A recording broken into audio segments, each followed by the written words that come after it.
स्वतः पृथ्वीराजचे वडील मार्गदर्शक म्हणून पहिल्यांदा शिक्षण द्यावे.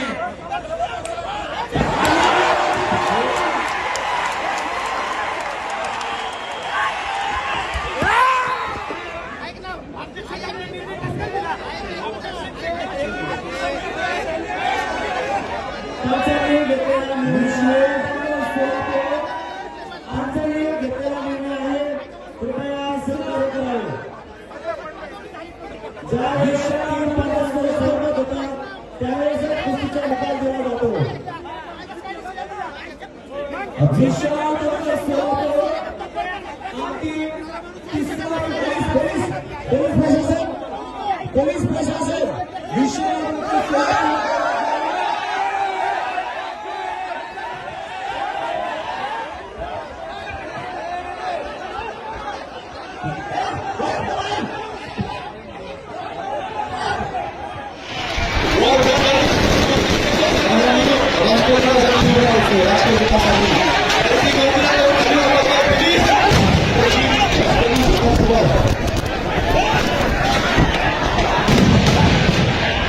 शिवराजने खरं असल्या शिवराजने त्याच्यावर जो अन्याय झालाय आज त्याच्यावर गोळ्या घातल्या पाहिजेत असं माझं पंचाला गोळ्या घातल्या पाहिजेत असं कारण हाच प्रकार 2009 साली मायाबरोबर 2009 साली मायाबरोबर शिवराज तिसऱ्यांदा महाराष्ट्र केसरी होणार तिसऱ्यांदा महाराष्ट्र केसरी तिसऱ्यांदा महाराष्ट्र केसरी पहिल्यांदा होणार तिसऱ्यांदा महाराष्ट्र केसरी पहिल्यांदा चुकीच्या निर्णयामुळे पंचांच्या चुकीच्या निर्णयामुळे 6 मिनिटाची कुस्ती जवळ 1.5 तास चालवल्यामुळे जवळ 1.5 तास मी जो अन्याय सहन केला मी जो अन्याय सहन केला शिवराज सहन करतोय कुस्ती झालेली होती का नव्हती कुस्ती झालेली पूर्ण महाराष्ट्रानं बघितलंय ते संपूर्ण महाराष्ट्रानं बघितलंय काल कुस्ती ज्यावेळेस रेफरीने दिली ज्यावेळेस रेफरीने दिली शिट्टी वाजवली त्यावेळेस शिट्टी वाजवली आपण बाकीच्या सगळ्या कुस्तीला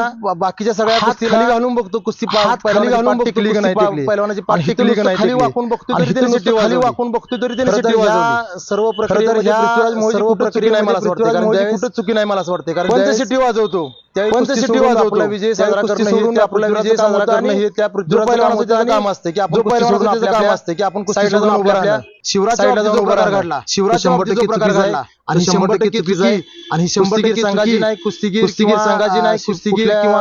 एका व्यक्तीची नाही तो जो शिट्टी वाजवणारा पंच होता तो जो शिट्टी वाजवणारा पंच होता ह्या पंचाची चुकी आणि ह्या शिवराज स्वतः गोळ्या घातल्या पाहिजे असं माझं स्पष्ट मत आहे घातल्या पाहिजे असं माझं स्पष्ट मत आहे त्या अनुभवातून मी गेलेलो आहे 2009 साली 2009 साली